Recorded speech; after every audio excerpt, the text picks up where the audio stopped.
rassemblement, nous saluons. Et ça a choqué certaines personnes. Et je me suis déjà préparé pour ça. J'ai une question à vous poser. Répondez-moi franchement, d'accord? Parce que des fois, nous vivons dans un rythme, dans un sphère, nous faisons la chose tout le temps, mais est-ce que nous prenons vraiment conscience de ce que nous faisons? Qu'est-ce que c'est le sabbat pour vous? Qu'est-ce que c'est le sabbat pour vous? Qu'est-ce que ça représente pour vous? Est-ce que c'est un jour de repos? Est-ce que c'est un jour d'adoration? Est-ce que c'est un jour où nous rencontrons Dieu? Qu'est-ce que c'est? Y a-t-il quelqu'un qui veut réagir? Oui. La communion entre l'humain et le divin. Ok, super, c'est bien. Quelqu'un d'autre? N'ayez pas peur, hein, il n'y a pas de mauvaise réponse. Toutes les réponses sont bonnes. Oui.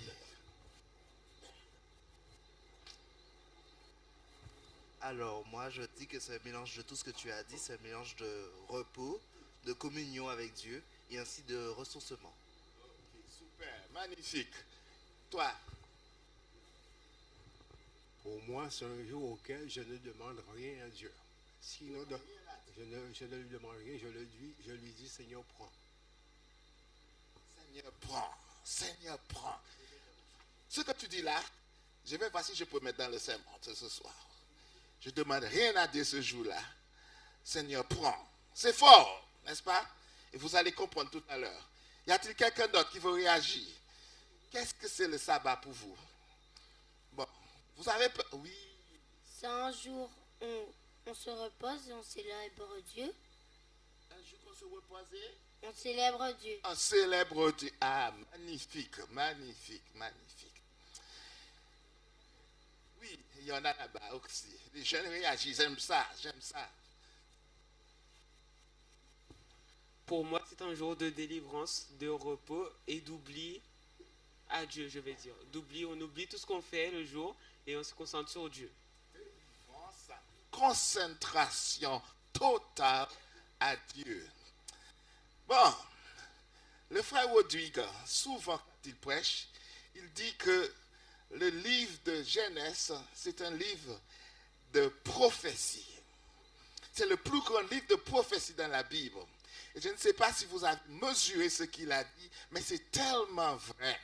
Dans le livre de Genèse, nous trouvons presque toutes les prophéties qui étaient, pas tout, hein, mais beaucoup sont déjà réalisées dans l'histoire de Jésus, etc., etc. Le livre de Genèse, d'accord? Notamment Abraham et son fils qu'il devait tuer qui représente Jésus. C'était une prophétie physique qu'il vivait avec. Je vais vous raconter une ce soir, où je laisse le reste pour aujourd'hui quand il va faire ses présentations.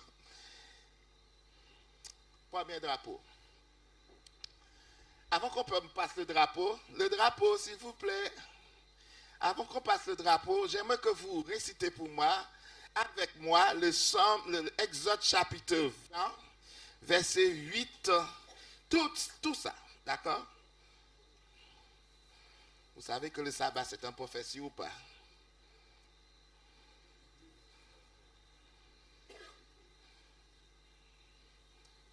Exode chapitre, voilà, Exode chapitre 20. Donne-moi Exode chapitre 20, verset 8. Souviens-toi du jour du repos pour le... Tu travailleras 6 jours et tu feras tout ton ouvrage. Mais le 7e jour est le jour du repos de l'Éternel, ton Dieu. Tu ne feras aucun ouvrage, ni toi, ni ton fils, ni ta fille, ni ton serviteur, ni ta servante, ni ton bétail, ni étranger qui est dans ta porte. Car en 6 jours, l'Éternel a fait les cieux, la terre et la mer, et tout ce qui y est contenu, et il s'est reposer le 7e jour. C'est pourquoi l'Éternel a béni le jour du repos et l'a sanctifié. Les adventistes connaissent ça par cœur. Toutes les adventistes. avant qu'on prenne un sujet avec des autres dénominations, la première chose, c'est quand est-ce qu'on va toucher le sabbat. Parce que ça, c'est le sujet des adventistes. Vous êtes d'accord avec moi? Ok. Certains disent non. Mais depuis le temps d'Ellen G. White, c'est comme ça. Le sabbat était la différence. L'une des plus grandes différences entre nous et les autres religions. Dieu acheva, Genèse 2, versets 2 et 3. Dieu a terminé, nous sommes dans la création. 6 jours, Dieu a travaillé. Mais le 7e jour, il a fait quoi? Il a achevé au 7e jour son œuvre qu'il avait faite. Et il se reposa au 7e jour de toute son œuvre qu'il avait faite. 3e, Dieu bénit le 7e jour et il le sanctifia parce qu'en ce jour, il se reposa de toute son œuvre qu'il avait créée à le faire. Pensez-vous que Dieu avait besoin d'un repos? Donc pourquoi Dieu a donné ce repos? L'homme n'avait pas encore travaillé, il n'était pas fatigué, il vient d'être fait. Mais Dieu lui a donné un repos. Pourquoi? Parce que je vous ai bloqué là, je sais que vous ne pouvez pas me dire l'homme était fatigué. Parce que dans aucun cas. Pourquoi l'homme a commencé sa vie avec un jour de repos? Hein? Oui? Donne-moi le micro pour moi parce que ça me fait courir et transpirer.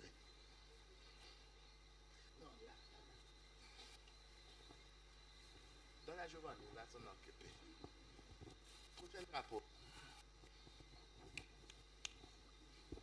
L'homme est en train de recevoir ce que Dieu lui a donné. Un cadeau.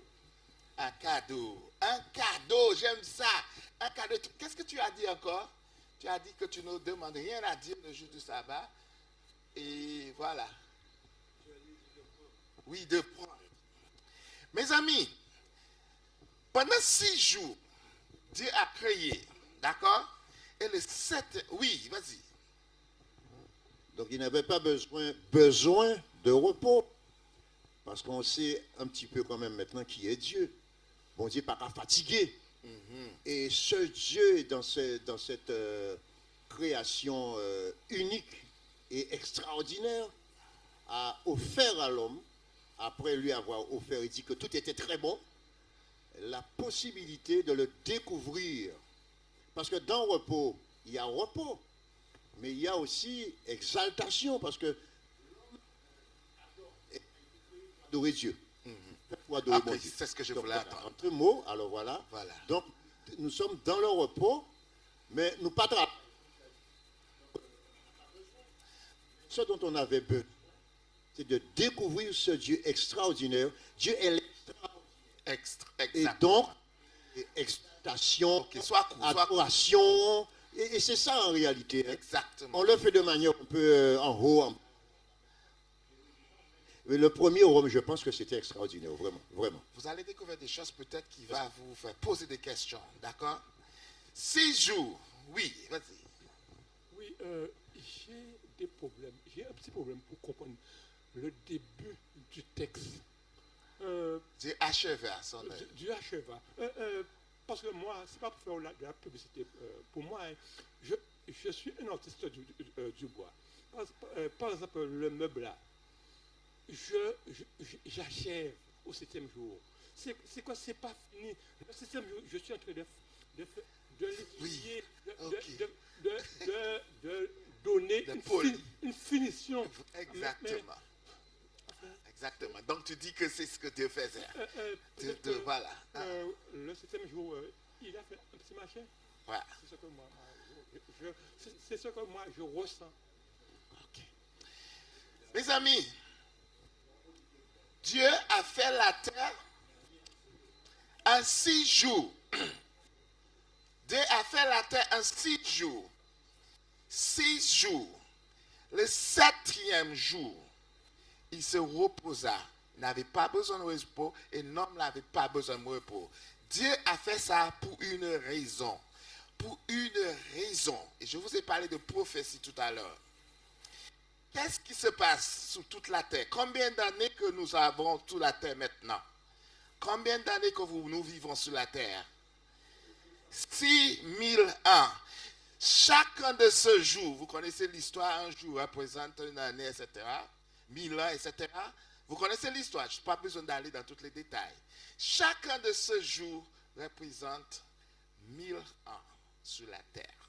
Chacun de ces jours. Donc, 6 jours, il a créé la terre. Et 6 jours, il va nous donner à habiter la terre, à vivre sous la terre. Et le 7e jour, il se reposa, il arrête tout. Qu'est-ce qui va se passer au 7e millénaire? Retour, oui, retour, c'est retour. Mais qu'est-ce qui va se passer? Le 1000 ans, non, il ne va pas prendre 1000 ans pour retourner. Pendant ce 1000 ans, qu'est-ce qui va se passer? Nous, tout va arrêter, mes amis. C'est ça? Prochaine d'apo.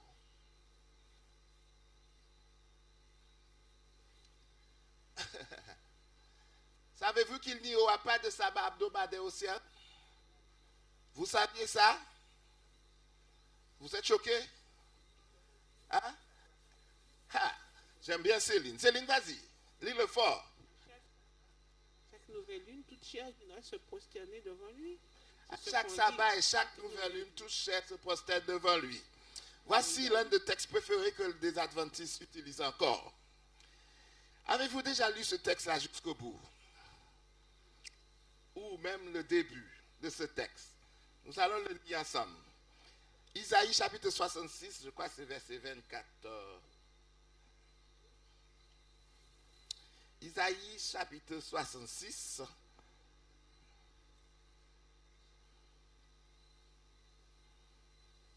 C'est verset 24, je ne suis pas sûr.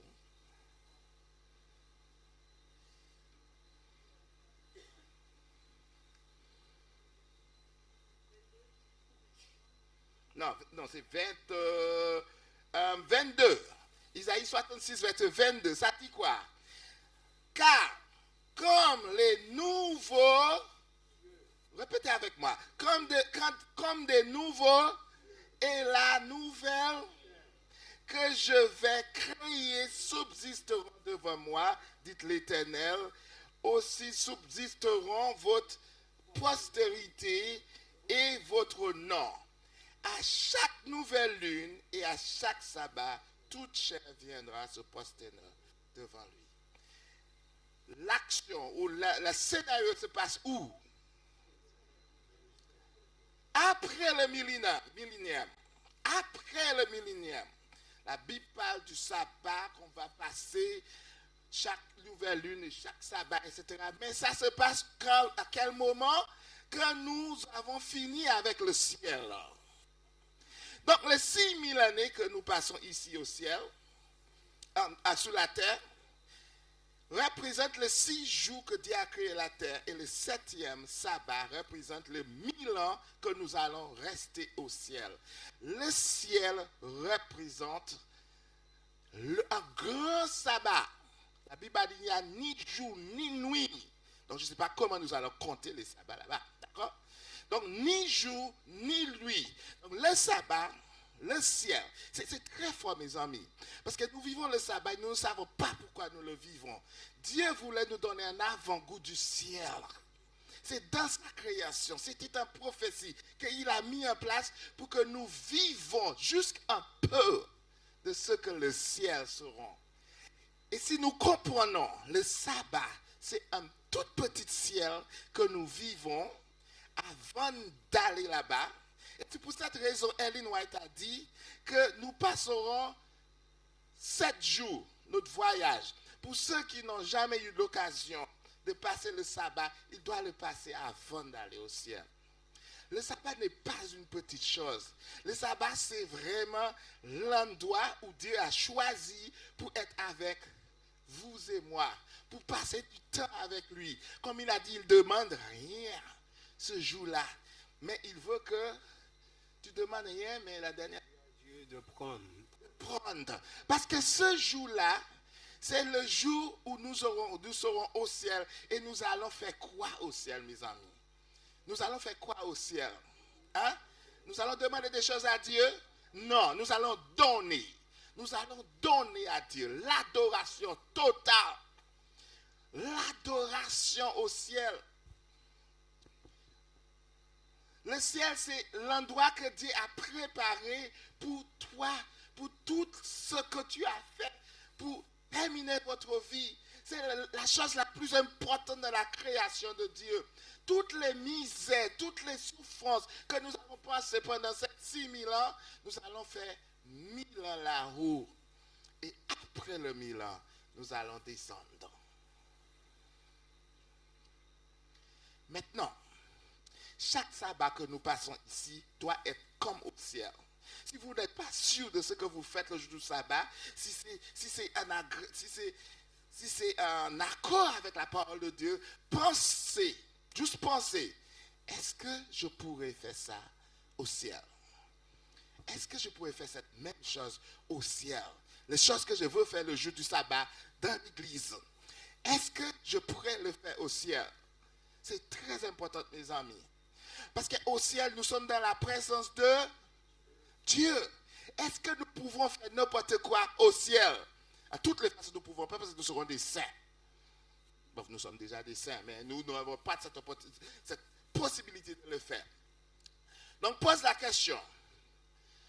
Est-ce que je pourrais vraiment chanter le zouk au ciel? Vous comprenez maintenant? Est-ce que je pourrais chanter le zouk au ciel?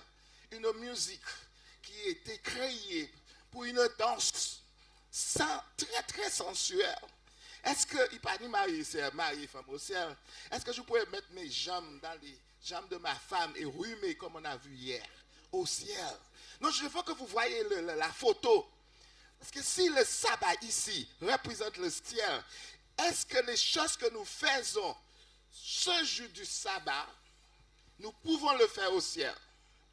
Toutes les choses, pas seulement la musique, c'est général. J'utilise la musique parce que nous sommes dans un contexte de musique. Mais est-ce que je peux le faire au ciel? Je crois que je passe l'autre drapeau, s'il te plaît. Oh, ça, c'est juste pour expliquer que voilà, le sabbat, c'est vraiment quelque chose au ciel. Voilà. Toutes les créatures et toutes les créatures qui sont dans le ciel, sur la terre, sur la terre, là. Sur la terre, j'ai problème avec suer sous, à cause de mon accent. Sur la terre, sous la terre, la mer et tout ce qu'il y trouve. Je les entendis qui disaient à ceux qui est assis sur le trône et à l'agneau soit louange, honneur, la gloire et la force au siècle des siècles. Nous sommes dans un contexte assez particulier, mes amis. L'honneur, gloire, adoration. Je vous ai beaucoup parlé d'adoration pendant ce week-end, d'accord? Parce que, comme je vous ai dit, notre seul but sur la terre, c'est l'adoration. Et Dieu nous a donné une seule jour complète. Ça ne veut pas dire que vous ne pouvez pas adorer les autres jours. Quand je dis adorer, ça veut dire que tu peux rendre gloire à Dieu, etc. Mais le jour pour lui et toi, c'est ce jour du sabbat. Et ça doit passer exactement comme si vous étiez au ciel. Là maintenant, il ne devait pas avoir de doute dans votre tête. Ce que vous faites, vous pouvez faire à l'église le jour du sabbat. C'est pour ça que les amis, les personnes qui ne croient pas dans le sabbat, c'est un peu compliqué.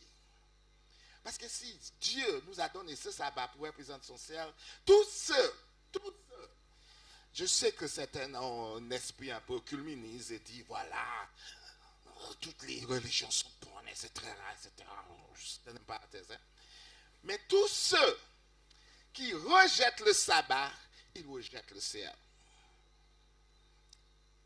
Tous ceux qui ne veulent pas accepter le sabbat de Dieu, ils disent, je ne veux pas ton ciel.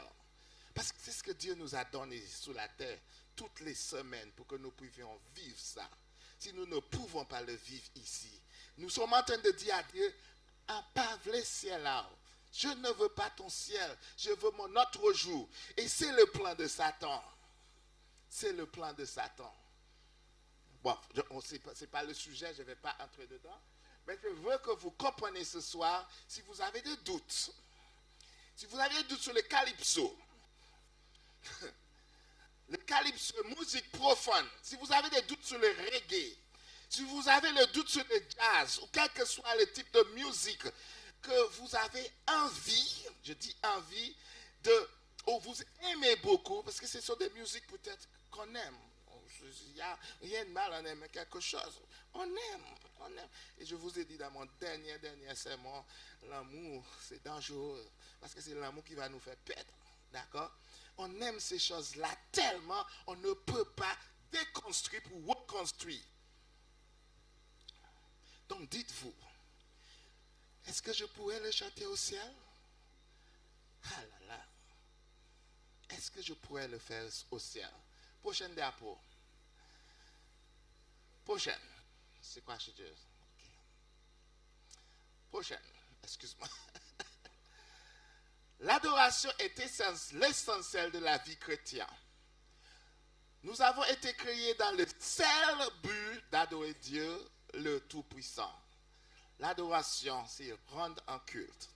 Je sais que certaines personnes, il y a une autre définition de l'adoration qui dit aimer très très fort. En anglais, on dit adorer, adorer. Bon, je ne vais pas entrer dans ce débat-là, d'accord? Mais des fois, vous dites que quand quelqu'un dit adorer, j'adore que la personne pêche. Non, je ne vais pas entrer dans ce débat. On va passer. Mais l'adoration, c'est rendre un culte à Dieu. Rendre un culte. C'est-à-dire, tu lui donnes la place qui lui est due. Voilà. Luc 4, verset 8 dit quoi? Tu adoreras le Seigneur ton Dieu et tu le serviras lui seul. Il n'y a rien qui doit entrer entre toi et ton Dieu.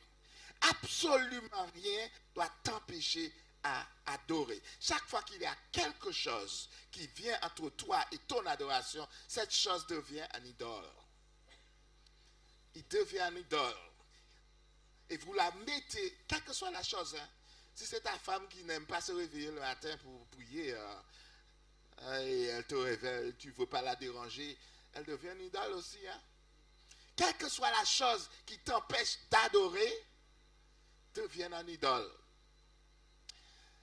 Deutéronome 4, verset 6, verset 4 et 5. Écoute Israël, l'Éternel notre Dieu est le seul Dieu. Tu aimeras l'Éternel ton Dieu de tout ton cœur, de toute ton âme et de toute ta force. Quel que soit ce que tu aimes.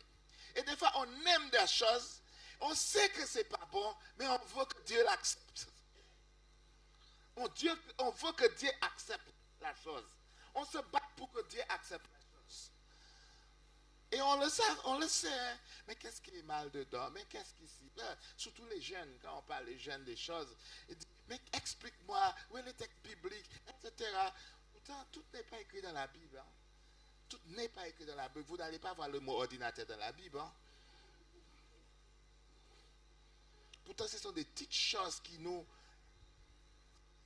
fait sortir de notre cadre d'adoration, des vrais adorateurs. Continuons. Pourquoi venez-vous à l'église? Pourquoi? Pour louer Dieu ou pour être loué? Cette phrase est un peu difficile. C'est hier après-midi, je crois, que j'ai donné cette expérience. Je faisais cette séminaire à la Dominique et le responsable de la jeunesse m'a donné une expérience. Une jeune fille qui n'est pas adventiste, qui est venue dans l'église et elle a entendu les chants un peu orthodoxes, des cantiques, les gens ne dansent pas, ils ne rentrent pas en transe, ils ne parlent pas en langue. Elle dit, mais je ne comprends pas votre adoration, c'est un peu mortel. À quel moment que vous allez sentir des trucs comme ça? Et le directeur de la jeunesse dit, elle a raison parce que dans l'église adventiste, nous ne faisons rien pour garder les gens dans l'adoration, pour garder les gens dans tout là, on met en condition pour adorer. La question est, pourquoi venez-vous à l'église? Pour louer Dieu ou pour être loué? Pourquoi tu as besoin de te mettre en condition? Pourtant, son seul but, tu as été créé pour ça, rien d'autre. Pourquoi nous, les musiciens, on va cogner sur le piano pour que vous chantez? Pourquoi nous, les musiciens, on doit mettre une ambiance pour que quand vous sortez, l'église était magnifique aujourd'hui. Comme je vous ai dit hier, l'adoration ne vous concerne pas. Vous participez pour donner quelque chose comme il a dit. Il ne veut rien demander. On donne à Dieu. Dieu est la seule chose qu'on peut voir dans l'adoration. Pour servir Dieu ou pour être servi. Hein? Pour un intérêt quelconque. Parce qu'on a l'habitude. Beaucoup de personnes viennent à l'église parce qu'on a l'habitude. Hein? Je ne sais pas quoi faire les samedis, je vais m'ennuyer. Donc je viens comme cela. Parce qu'on n'a pas d'autre endroit où aller. Ça vous arrive?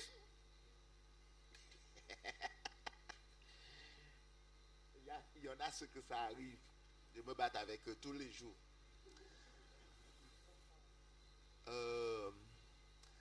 Parce que maman ou papa nous oblige. Les jeunes, ils étaient là. Où sont-ils? Ils sont partis. Vous parlez sur le sabbat. C'est maman et papa vous obligent. Qui se sent obligé de venir parce que maman et papa les obligent? Oui, ma fille Osilia, elle n'est pas là. Ah, tu te prends obligé?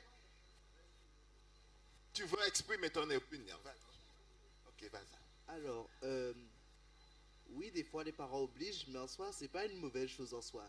Puisque nous, comme on est des jeunes, des fois on a la flemme de tout. Du coup, le fait qu'ils nous obligent, ça nous permet de garder un certain lien avec l'église. Et du coup, vu que tu as ce lien avec l'église, tu peux rester connecté à Dieu. Du coup, en soi, c'est pas une mauvaise chose d'obliger.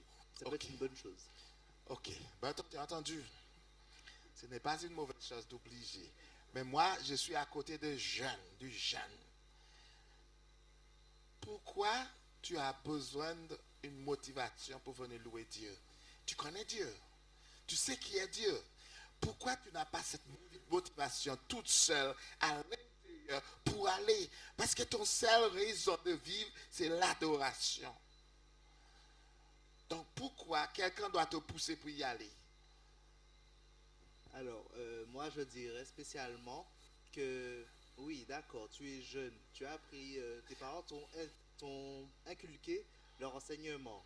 Toi, tu as grandi dans la religion. Mais moi, je dis que un jeune doit faire ses expériences. Il doit savoir, il doit avoir ses expériences avec Dieu. Parce que, en fait, s'il n'a pas d'expérience avec Dieu, il va juste dire que ses parents l'obligent à aller dans un lieu où il ne veut pas être, il ne se sent pas à l'aise. Du coup, je dis qu'il faut avoir cette connexion avec Dieu. Il faut que nos parents nous obligent à avoir cette connexion avec Dieu qui pourront ainsi nous conduire. Les parents, vous entendez ça?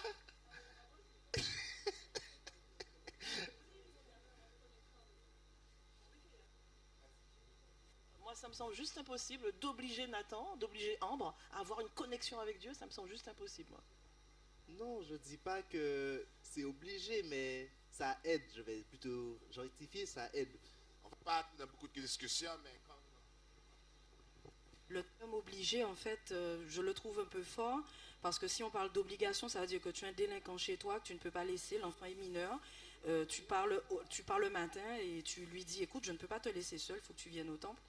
Mais c'est vrai que moi, mes parents m'ont jamais obligé à venir à l'église, mais ils m'ont montré l'exemple, et heureusement, parce que sinon, si le samedi matin, ma mère me disait, bonjour Laurent, ça va? Tu veux venir au temple aujourd'hui? Peut-être que oui, 90% du temps, je lui dirais ouais, bof, ouais, d'accord. Donc j'aime bien l'idée que mes parents m'aient montré le chemin. Ouais, je ne veux pas prendre beaucoup de bain. Bon, je vais prendre ces deux-là, il n'y a plus, parce que sinon je n'ai pas fini ce soir. D'accord? C'était juste pour... Oui, vas-y, Patrick, vas-y. Ah pardon, bonsoir, je voulais dire, mais il y a vraiment des parents qui obligent, pas tous les parents. Mais il y a des parents, il y a des enfants qui se sentent obligés de venir. Ouais. Donc, et ça peut... Vous savez pourquoi? Parce que vous n'avez pas encore la maturité. Quand vous allez vous mûrir et comprendre... Patrick, vas-y. Quand vous allez, les jeunes, les parents obligés de vous... Je sais que les parents sont aussi obligés de les nourrir.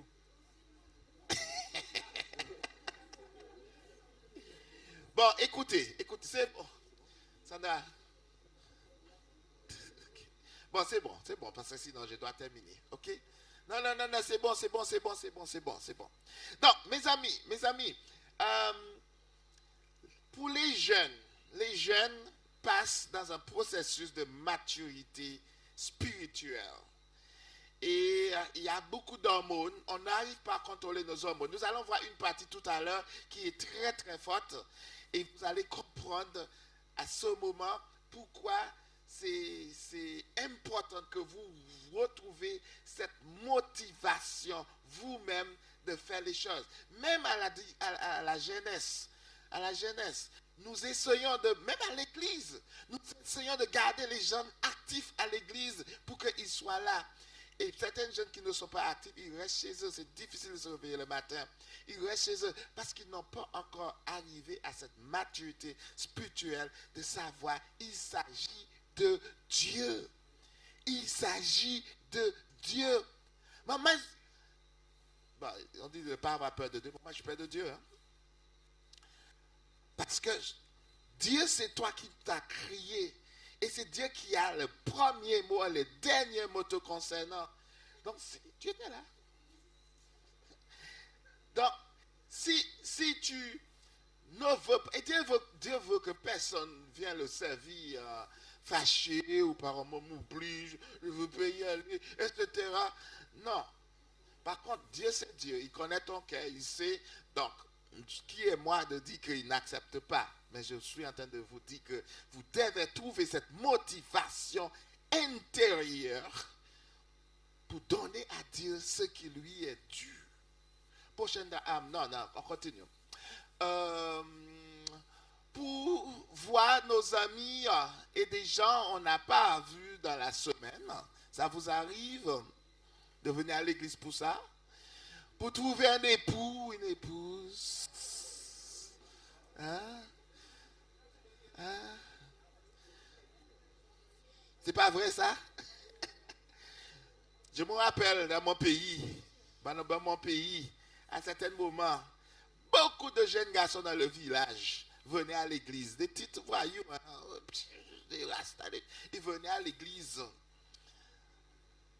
Et quelques temps après, disons quelques mois après, mariage, on entend mariage. Tout le monde se baptise. À la Dominique, il faut se baptiser. Si tu sors avec quelqu'un, tu es obligé de baptiser. Ici aussi, hein.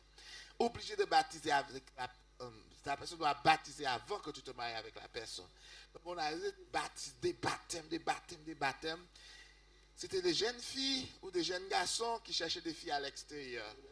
Mais 3 mois après, où sont-ils?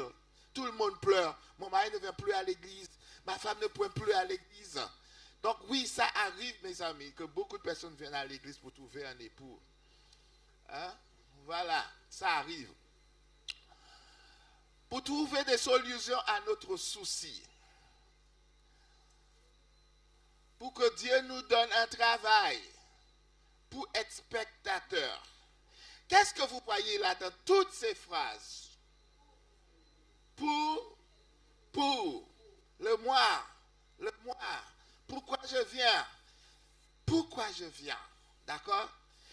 On essaye de se satisfaire dans une raison ou une autre. Est-ce que nous venons vraiment parce que nous savons que Dieu est Dieu et nous lui devons cette adoration? Tu dois t'effacer complètement. Ou pas qu'à venir à l'église pour chercher pomme femme, pomme madame. Tu ne viens pas à l'église parce qu'on oblige, parce que tu as des soucis. Il y a des personnes qui ils disparaissent et ils viennent à l'église et ils viennent témoigner. Ah, j'ai eu ça, et je veux te prier, etc. Non, il y a trop de... Non, Dieu ne marche pas comme ça. Et nous sommes en train de tourner l'église dans une sorte de l'hôpital psychiatrique, psychologique. Vous voyez? Oui, parce que c'est quand on a des problèmes, on vient. C'est pas ça Dieu veut. L'église n'est pas... Bon. Faut pas que je dise l'église n'est pas un hôpital. Nous venons pour louer Dieu. Nous devons donner à Dieu ce qui lui dû. Et rien pour nous. Rien pour nous. Demande rien du tout. Si vous voulez demander, vous attendez chez vous, vous priez dans votre chambre, vous demandez quelques frères et sœurs de prier avec vous. À l'église, c'est pour Dieu. C'est pour personne d'autre.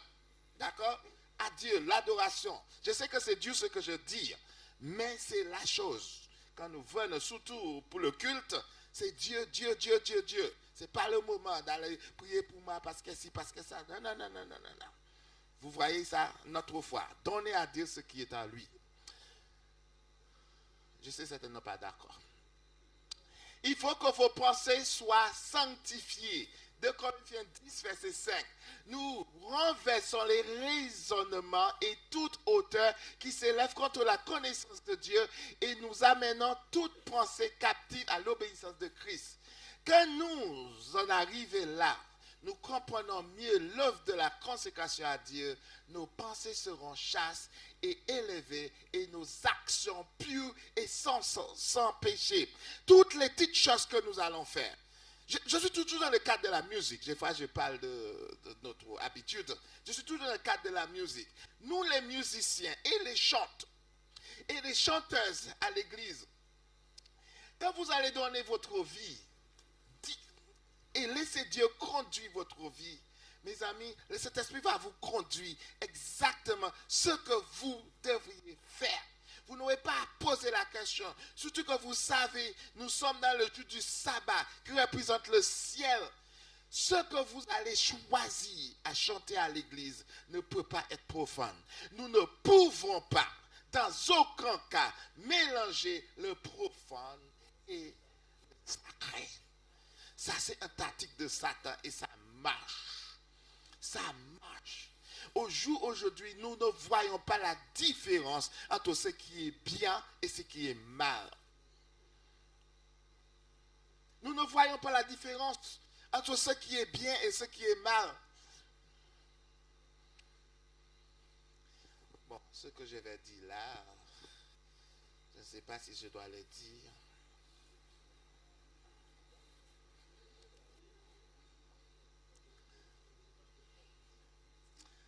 Je suis en train de réfléchir. Voilà, si je ne suis pas sûr, ne le dis pas. Moi, je vais le dire dans une autre façon.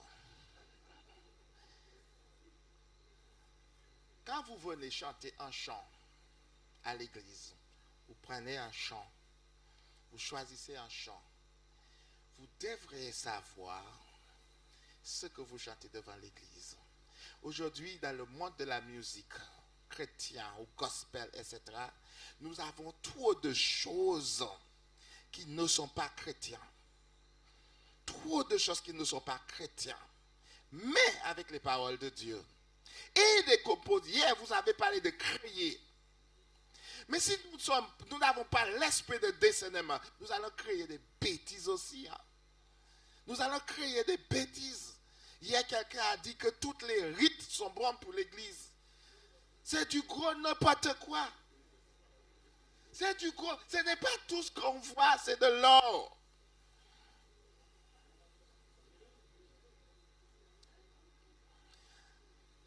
Pour ne pas coincer, je dois dire une toute petite chose de ce que je dis ce soir. Le chant qui a été chanté hier, je demandais à ce que ce chant-là doit chanter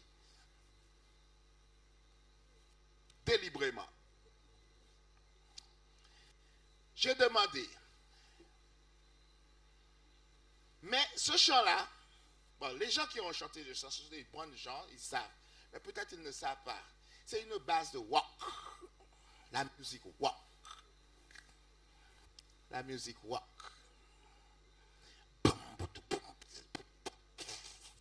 Cette musique-là, il fait un appel directement à ton corps. Tu ne peux pas. Tout ce qu'il te pousse à faire, c'est de danser. C'est de danser. Vous pensez que quand quelque chose appelle à ton corps, que c'est Dieu qui est mis en avant?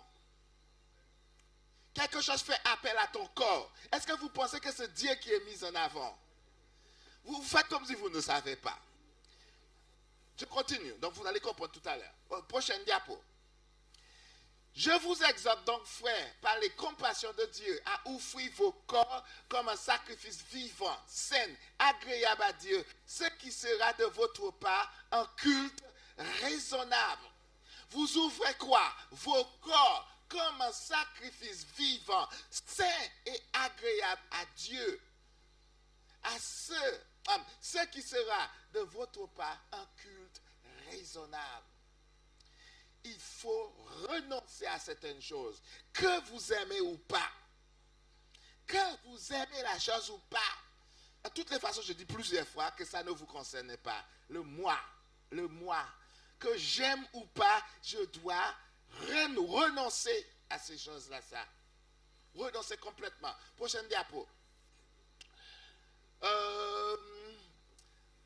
Je lis ça plusieurs fois, donc je vais passer là-dessus.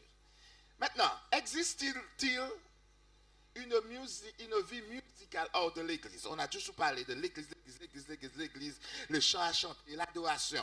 Est-ce qu'on peut chanter autre chant? Et les jeunes, que pensez-vous? Est-ce qu'on peut chanter des chants d'amour? Est-ce qu'on peut chanter des chants autre chose? Qu'est-ce que tu veux dire par chants normaux? Quoi? Que veux-tu dire par... D'amour. Est-ce que tu as une copine, tu peux chanter un chant d'amour pour elle? Oui, en soi, oui. Oui. Tu parles comme un romantique.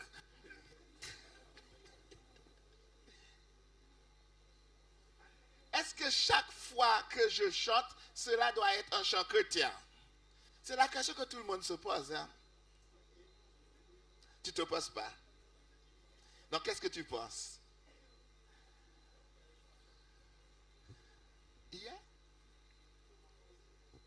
Il y a des chants à chaque circonstance. Voilà. Nous allons voir. Prochaine diapo. Roi chapitre 1er Roi 4, 32 à 34.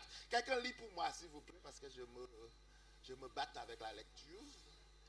Il a prononcé 3000 sentences. Lis pour moi, Sandra, s'il te plaît.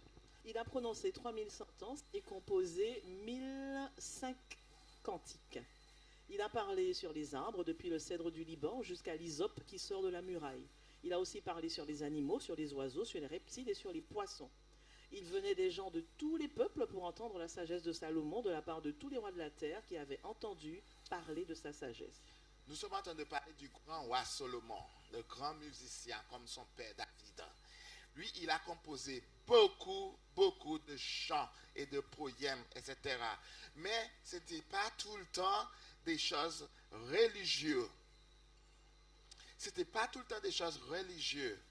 Moi, vous savez comment j'ai eu ma femme? Vous voulez savoir?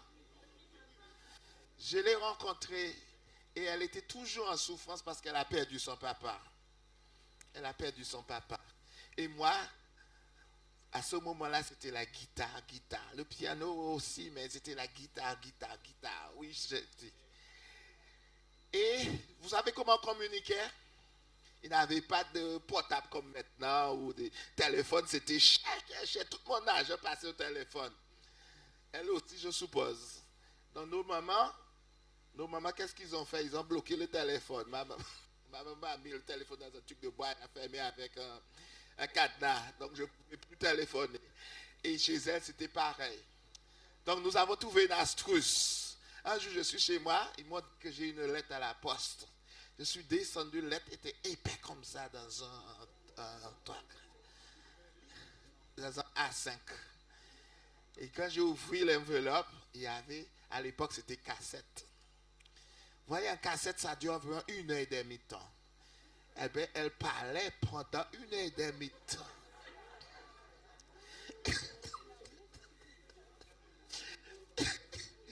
Et j'étais chez moi, mais chez moi, ma maman peut me demander de faire ci, faire ça. Et comme j'habitais tout près de l'église, je suis allé sous le temple d'église, je me suis mis dans un petit endroit bien, et j'ai mis la cassette et j'ai écouté. Sa petite voix avec un accent français. Et tu comme ça, tu vois. Et tu sais, mon papa est mort, j'avais 11 ans. Et ça m'a tellement touché, mes amis, j'ai pris ma guitare et j'ai composé un chant pour elle. On n'a jamais oublié ce chant-là. On n'a jamais oublié des fois qu'on le chante à la maison. Ça, c'est ma façon d'utiliser la musique pour lui démontrer comment je l'aime, comment j'ai compris sa situation, etc. Il n'y a rien mal dedans. Il n'y a rien mal dedans. D'accord? Si je suis, si j'aime la nature, je peux aussi composer sur la nature. Des choses sur la nature, comme Salomon a fait. Il a écrit tout. Même les autres compositeurs, ils écrivent sur autre chose. Mais à quel moment savoir que cette musique est bonne ou pas?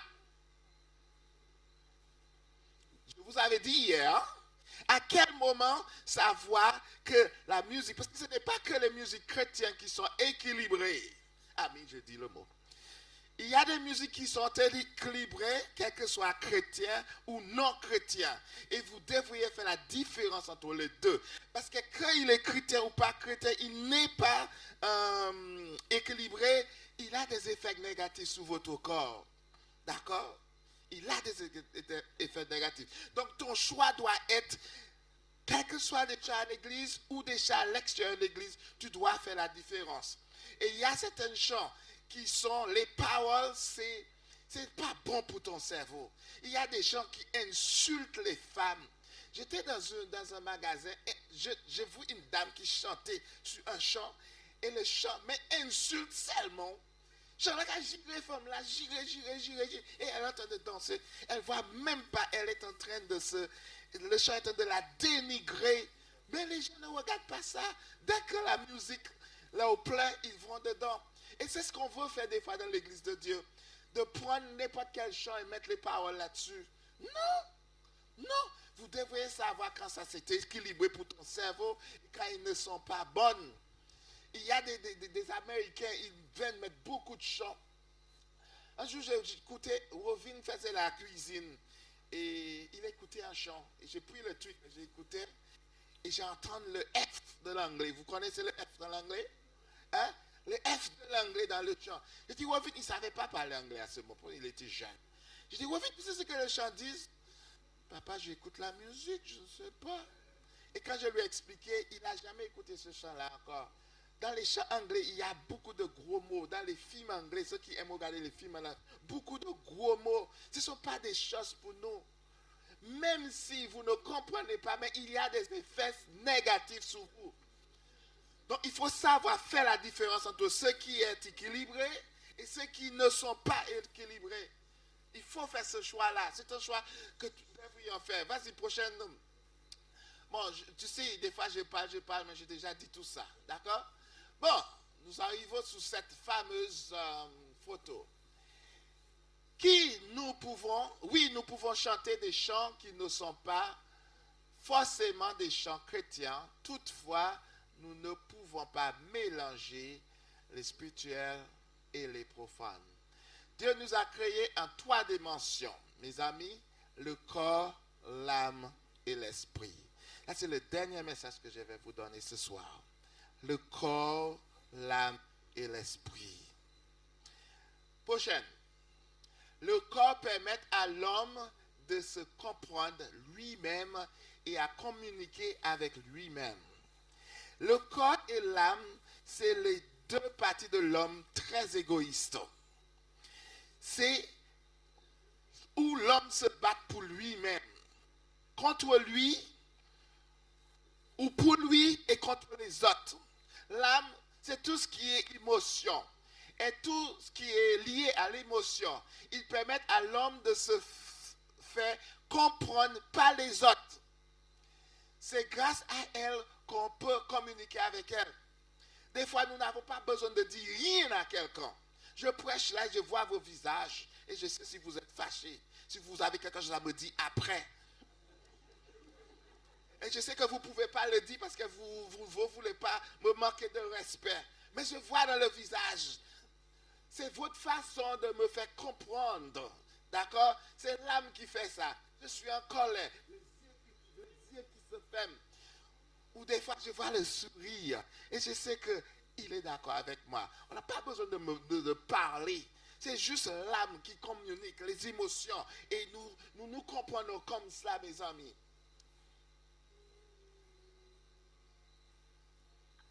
Non, retourne. Le corps, c'est l'homme qui parle à lui. Si tu as mal, c'est le corps qui va te dire que tu as mal. J'ai mal. Le corps le dit, d'accord? L'âme peut le dire aussi, d'accord? Mais l'âme peut dire ce que par rapport aux autres, mais le corps à elle. Le corps est tellement égoïste. Le corps veut l'autre. Notre corps et nos émotions sont les parties égoïstes de l'homme, mais l'esprit est toujours raisonnable. Donc, l'esprit, c'est le cerveau, le mind. Et c'est cette partie qui contrôle les deux autres. Il est toujours là pour nous indiquer le bon chemin, mais hélas, nous laissons notre corps et nos émotions prendre le contrôle au lieu d'entendre la voix de Dieu qui nous guide à travers nos esprits. Une seule façon que Dieu communique avec l'homme, c'est à travers de l'esprit. C'est sa façon de parler avec nous. Et c'est l'esprit qui doit contrôler le corps, dire au corps quoi faire. Et l'esprit qui doit dire aux l'âme quoi faire. Mais des fois, c'est le corps qui dit à l'esprit, hey, femme là, c'est belle, waouh! Le corps en train de, toutes les hormones sortent, toutes les poils se lèvent sur toi, parce que tu vois une belle femme et tu dois la voir. Malgré tu sais que tu es marié. Et le cerveau en train de te dire, non, Bonnie, tu es marié. Non, laisse-la, passe sur notre chemin. Mais le corps dit non, il faut que je l'aie. Le corps se bat avec le cerveau. Le cerveau est raisonnable, l'esprit. L'esprit est raisonnable. Et l'esprit te dit non. Mais ton corps dit oui. Et l'âme, tu vois, Bertrand me fait quelque chose. Et moi, je veux lui casser le visage, parce que je suis en colère. Mon esprit, Dieu qui parle à moi, me dit non. Ton esprit te dit non. Mais la seule chose pour te calmer, c'est de lui casser le visage. Malheureusement, trop de fois, nous laissons nos corps et nos esprits prendre le contrôle. Ou notre corps et notre âme prend le contrôle sur notre esprit. Quand nous écoutons une bonne musique, et cette musique nous fait planer. Mais nous savons que nous ne pouvons pas, nous ne devrions pas. Mais nous n'écoutons pas le cerveau, l'esprit. Nous écoutons nos émotions. Et nous ramenons nos émotions à l'église. Et nous faisons en sorte que tout le monde soit contaminé par ce qui nous concerne, nous. Mais c'est toi qui aimes ça. C'est toi. C'est pas elle, pas lui. C'est toi qui aimes ça. C'est pas Dieu. Parce que Dieu te dit quoi? Ce qu'il veut, c'est quoi? Des cantiques, des hymnes, des louanges, l'adoration, des sommes, actions de grâce. C'est ce que Dieu veut. Mais non, nous dit, non, mais non, nous dansons, nous mettons bité pour faire, nous faisons ça monter haut. Le corps, l'émotion. Frères et sœurs, si vous n'avez rien retenu ce soir, songez que Dieu parle avec toi par ton esprit. Par ton esprit. Et le moment que tu n'entends plus cette voix, posez-vous la question. Posez-vous la question. Ne vous laissez pas aller par vos corps ou par vos émotions sous la musique. La musique, elle touche l'émotion à fond. À fond. Et c'est pour ça qu'elle devient dangereuse. Parce qu'elle touche l'émotion. D'accord? N'oubliez pas. Dieu Et Dieu seul est digne d'être loué. Dieu et Dieu seul doit avoir l'adoration. Voilà la fin de cette présentation sur la musique. Et j'espère que ça vous avait ouvert l'esprit et que vous allez prendre des bonnes décisions. Une dernière chose. Je regardais un film. Peut-être vous avez vu ce film. Ce film-là s'appelle Les mots. Les mots. Words. Les mots. Qui a déjà vu ce film? Mais oui, tout le monde a vu ça.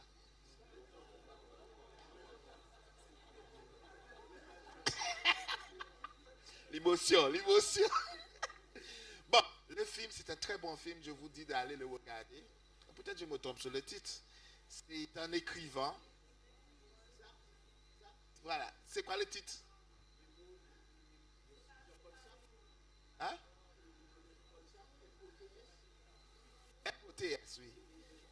Oui. Voilà. Donc, ce auteur, il a écrit un livre sous sa biographie, sa vie à lui. Il a passé des choses dures. Et il a perdu ce livre. Et un autre auteur, qui est un écrivain qui n'avait pas d'inspiration, un jour il est allé à Paris et il a trouvé ce livre dans une bibliothèque, dans un sac quelque part. Il n'était même pas encore imprimé, c'est juste là le manuscrit. Et il a lu ce livre et il a dit « Waouh, je vais devenir riche !» Parce que c'était juste là. Et le gars a publié le livre de cette personne. C'était des années après. Et un jour, ce vieil homme, il voit le gars sur la télé partout. Et il regarde l'histoire, il dit, mais c'est mon livre. C'est mon livre. Mais qu'est-ce qu'il fait? Donc il avait deux choix. Aller dans les autorités et dire que le monsieur a volé son livre, etc., etc. Mais c'était un homme noble. Il était avec un esprit noble. Il a convoqué ce jeune homme dans son truc de jardin et lui parlait. Et il lui parlait de son histoire. Il ne lui a pas parlé du livre, de son histoire. Il raconte son histoire pour que le jeune homme comprenne que c'est son livre qu'il a volé. Et quand pendant qu'il parle, ce jeune homme commence à pleurer. Et il demande pardon, pardonnez-moi. Le jeune homme, l'homme lui a regardé. C'est là que je veux revenir. Il lui a dit, nous faisons tous des choix. Nous faisons tous des choix. Le plus difficile, c'est de vivre avec. Le choix que vous allez faire aujourd'hui concernant la musique, ça vous concerne vous et vous seul. Vous avez ce choix à faire. Il faut que vous fassiez le choix entre ce qui est bon, ce qui est mauvais. Quelqu'un m'a dit, on va chanter cantique toute notre vie. N'oubliez pas, ce n'est pas que des temps cantiques qu'on chante. On peut aussi chanter d'autres chants, mais équilibrés. Mais le choix, c'est à vous. Vous devez le faire. Merci beaucoup. Bonne soirée à vous. Mettons-nous debout.